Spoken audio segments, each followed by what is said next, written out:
So let's do the Forever Purge, which is the new Purge movie. Purge movies go back to 2013. Started out as a kind of very very low budget endeavor. The general thing is that over one night, 12 hours, lawlessness is allowed once a year as a kind of valve for society to let off its tensions. Apparently, because obviously the whole thing is that over the course of sequels and indeed a prequel, it's taken a much more political edge.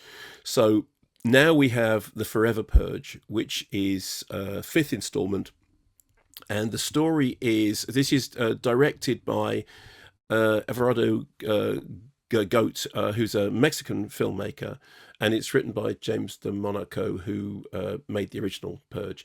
So the story is two Mexicans come across the US border into Texas, where they're trying to find a life away from the murderous drug cartels.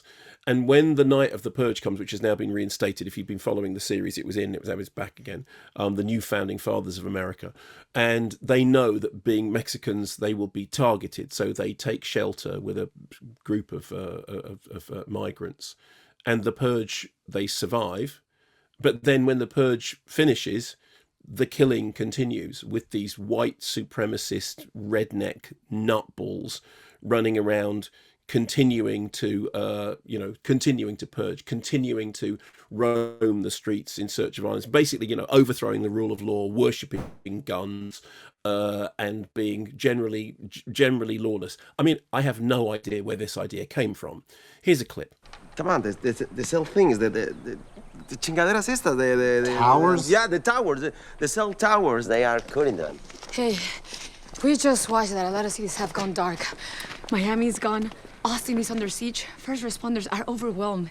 We're in a state of emergency. It's all over the country. The violence is spreading and not stopping. Due to the waves of violence currently sweeping the U.S., Mexican President Leon Garcia Soler and Canadian Prime Minister Sophie Puech are opening their borders for the next 6 hours. Mexico and Canada will take in anyone from America unarmed and give them sanctuary until order is reestablished in the U.S. We gotta go to Mexico. After 6 hours, both borders will be closing indefinitely. Vámonos pa México, bonita.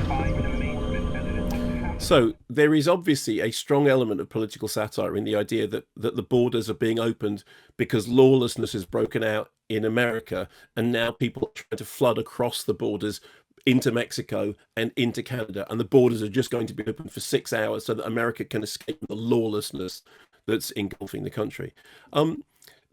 I should say that the film's opened in America. It hasn't done very well, and many of the reviews have been fairly sniffy, which is unfortunate because I liked it. I liked it for two reasons. Ana de la Reguera, who is the sort of central character, is really terrific in the lead role. Very sort of, forceful screen presence and punchy performance, and it really carries it through. It's also got a good cast. It's got people like Will Patton and Josh Lucas, but also, I like the fact that it is a blunt exploitation movie with a fairly bold political subtext. It is impossible to watch the images of what's happening during the protest with literally white supremacist nutcases taking back their country for themselves because it's not the country that it was, and they want to make it great again.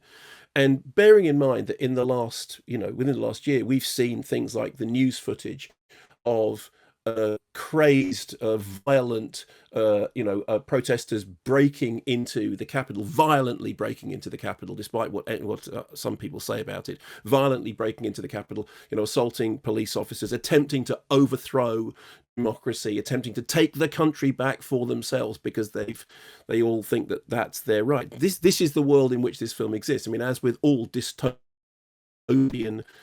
stories, it's really talking about today, and I think it's wry and satirical. I mean, as I said, it's not subtle. It is a blunt tool, but I think it's a blunt tool that worked rather well. And I think that central gag about America is now on fire and Mexico is going to open its borders because people are fleeing because these insurrectionist crazies are literally running in the streets waving their guns around. It's an exploitation dystopian fantasy. And like all the best exploitation dystopian fantasies, it's kind of close to home.